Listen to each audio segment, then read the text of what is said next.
Welcome sa Durs 2.0. Fresh at nagbabagang happenings ba ang hanap mo? Mga padabarkads man yan o mga trending topics? Pwes, sagutan natin yan. Kaya naman isubscribe nyo na ang ating channel para sa mga nagbabagang balita everyday. So ayun, welcome back again sa ating YouTube channel mga Kadaverkads, and for today's video, ang pag-uusapan natin ay tungkol sa mga importanteng kaganapan sa loob at sa labas ng Itbulaga. So kahapon, dalawang mahuhusay na naman na singer ang naglaban-laban. Clone po ni Roel Cortez at clone naman ni Vasil Valdez, na kung saan napakahusay po talaga nitong si Vasil Valdez dahil maging ang lahat ng studio audience ng Itbulaga, siya din po yung sinisigaw na dapat ay manalo. At nakakatuwa lang dahil dinidinig po ng mga judges at maging ng TVJ ang judgment ng lahat. At eto pa ang mas nakakatuwa dyan at exciting, yung naging announcement po ni Alan Kay kahapon na meron daw pong comeback na mangyayari next week. Comeback ito ng mga naligwak na clones nung nakaraang competition. At ang tingko na ibabalik dyan si Jazara at yung iba pang mauhusay po mga Kadaverkads na bet ng taong bayan. So next week yan mga Kadaverkads ha. Sabi nga po nila mahaba-haba pa pala ang tatakbuhin ng competition ng The Clones. Sabi na hindi agad tatapusin po ang The Clones kasi ito talaga yung humahatak ng ratings ng Itbulaga. Ito talaga yung segment na pinaka-aabangan ng mga Daverkads natin every noon time. Kaya malabo pang tapusin agad yan mga Kadaverkads. Papahabain at papahabain po nila yan hanggang masala talaga yung pinakamahuhusay na singer dito po sa The Clones. Samantalang isang Daverkads naman po ang nagbahagi ng kanyang statement sa mundo ng social media. Walang iba kundi po si Ai Sigera. Sabi niya, I visited mama and daddy today. Iba pa rin ang kaibahan lang siguro ngayon. I can freely tell them kapag mabigat ang puso ko. Dati kasi hindi ako nagsasabi sa kanila dahil ayoko mag-alala sila. Ngayon malaya na akong sabihin ang mga nasa saloobin ko. Kanina may paru-parong dumapo malapit sa akin, black and white na polka dots. Piling ko sila yon. Paalalang nandyan lang sila parati. I miss you mama and daddy, I love you always. And also, nagkaroon din po siya ng guesting dito po sa Tony Talks, mga Kadaverkads. Sabi nga po ni Ai Sigera, sabi ko sa sarili ko, makakayanan ko tong interview na hindi ako may kaso yung mga tanong mo, simula pa lang, tinamaan ako. But, thank you Tony, though this interview, I got to honor my mom and celebrate her.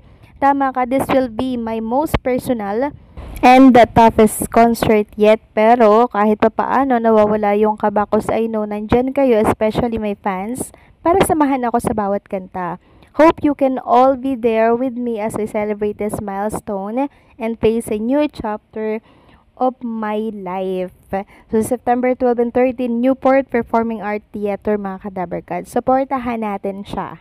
Samantalang sa mga nagtatanong mga Kadaverkads kung para saan ang pakikipag-meeting po nitong si Bossing Vic Soto at dito pong si Attorney Buko de la Cruz kasama po ang mga prosecutor, siya po ay tumistigo mga Kadaverkads sa kaso laban po yan sa Pepsi Paloma teaser video. At pananagutin po yung mga editor ng naturang video. Yes po, pati yung editor kasama na din. Sabi nga dito, tumistigo ang veteran TV host actor na si Vic Soto sa pagdinig kaugnay ng kasong isinampa niya laban sa nasa likod ng Pepsi Paloma teaser video. Ang akusado ay si Daryl Yap na nahaharap sa kasong paglabag sa Cybercrime Prevention Act of 2012 dahil ipinalabas ang naturang video kung saan idinawit ang pangalan ni Soto sa umano ng dating aktres. Tinukoy ng aktor na malisyoso ang inilabas na teaser video dahil hindi ipinaliwanag na bahagi lang ng publicity stunt ang pagbanggit sa kanya batay sa script ng pelikula. Inihayag din ni Soto na patuloy pa rin siyang nakakatanggap ng mga komento laban sa kanya, sa kanyang asawa at sa kanyang anak. Mayroon din umanong mga pagbabanta ng panggagayan at pananakit laban sa kanila. Kasama naman ni Soto ang kanyang misis na si Pauline Luna Soto at ang kanyang prosecution team. So patuloy pa rin daw po nakakatanggap ng pagbabanta si Bossing Vic Soto. Ganon din po itong kanyang pamilya. Kaya naman, eto na naman po tayo mga Kadaver Cards at humarap na naman po si Bossing Vic Soto para po sa kasong isinampay niya kay Daryl Yap.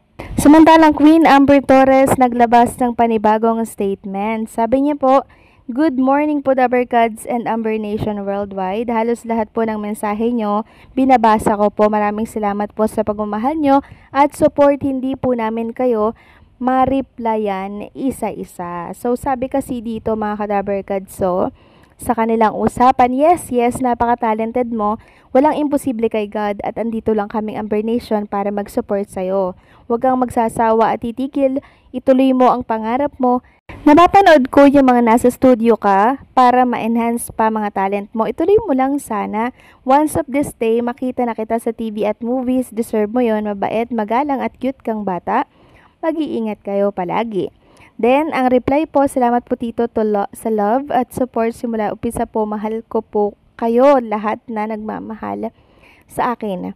So, marami po ang nakakamiss na dito kay Queen Amber Torres. So, babalik din siya sa Itbulaga. Nag-ensayo lamang po talaga siya para pag siya ay sumalang na sa Itbulaga, mas mahusay na Queen Amber Torres na po ang ating mapapanood. Samantalang, binahagi naman po ni Maine Mendoza sa kanyang Instagram story ang picture nila together nitong The Magician na si Mr. Efren Bata Reyes. Yes po mga Kadaver Cards, sobrang amazed at sobrang saludo si Maine Mendoza kay Efren Bata Reyes kasi grabe yung tricks na tinuro niya kahapon Tapos yung mga Daver Cards natin, tinuruan din po niya. Sobrang amazed talaga si Maine Mendoza mga Kadaver Cards. And nakakatuwa lang dahil muli po siyang nagbalik dito sa Itbulaga. At kahapon nga po binahagi ni Raisa Madison yung unang pagkikita po nila ni Efren Bata Reyes dito rin sa Itbulaga. Tinuruan din po siya nung time na yon.